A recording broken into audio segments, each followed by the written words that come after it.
నమస్తే, నేను మీ నగేష్.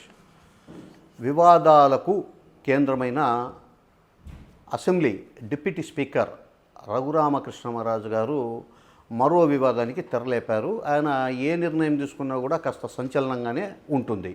సో కొంతకాలంగా ముఖ్యమంత్రి చంద్రబాబు నాయుడు గారు, మంత్రి నారా లోకేష్ గారి వ్యవహార తీరు మీద ఇండైరెక్ట్గా డైరెక్ట్గా తీవ్ర అసంతృప్తిని వ్యక్తం చేస్తూ వస్తున్న రఘురామకృష్ణమరాజు గారు ఇప్పుడు మరో సంచలనానికి తెరలేపారు. ఇదేమంటే, తాను ఎంపీగా ఉన్నప్పుడు వైఎస్ఆర్ కాంగ్రెస్ పార్టీ ప్రభుత్వ హయాంలో తన మీద నమోదు చేసిన కేసుల విచారణ సందర్భంగా ఏసీబీ కార్యాలయంలో తన మీద జరిగిన టార్చర్, తన మీద జరిగిన హత్యా ప్రయత్నానికి సంబంధించి తాను ఫిర్యాదు చేసిన కేసుకు సంబంధించి విచారణ సందర్భంగా గుడివాడ తెలుగుదేశం పార్టీ నాయకుడు తులసి బాబును పోలీసులు అరెస్టు చేయడం, ఆ సందర్భంగా గుడివాడ ఎమ్మెల్యే రాము అతన్ని బెయిల్ ఇచ్చి విడిపించే ఒక ప్రయత్నం చేయడాన్ని రఘురామకృష్ణమరాజు గారు తీవ్రంగా అభ్యంతరం వ్యక్తం చేస్తూ వస్తున్నారు.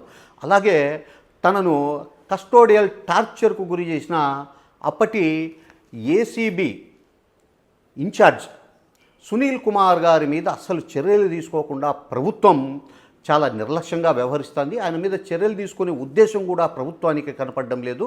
ఇలాగైతే తనకు ఈ ప్రభుత్వంలో తీవ్రంగా అన్యాయం జరిగినట్లే.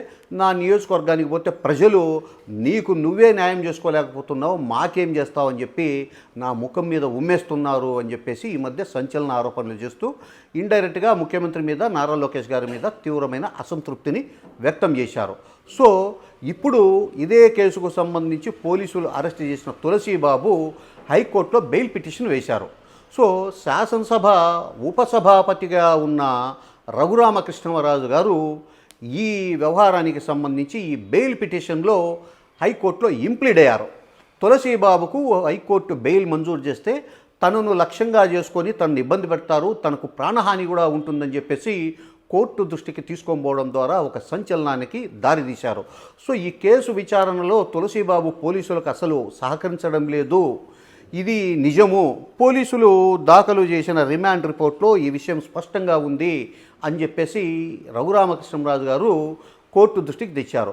తన వాదనలు వినకుండా తులసిబాబుకు బెయిల్ మంజూరు చేయవద్దు అని చెప్పేసి హైకోర్టును అభ్యర్థించారు. సో తెలుగుదేశం పార్టీకి చెందిన ఉపసభాపతి అదే పార్టీకి చెందిన ఒక నాయకుడి బెయిల్ వ్యవహారంలో జోక్యం చేసుకోవడం, తన మీద జరిగిన ఈ కస్టోడియల్ టార్చర్లో తెలుగుదేశం పార్టీకి సంబంధించిన నాయకుడి జోక్యం ఉంది, ఆయన ప్రమేయం కూడా ఉందని చెప్పేసి ఆయన ఆరోపణలు చేయడం అనేది ఇప్పుడు సంచలనంగా మారింది.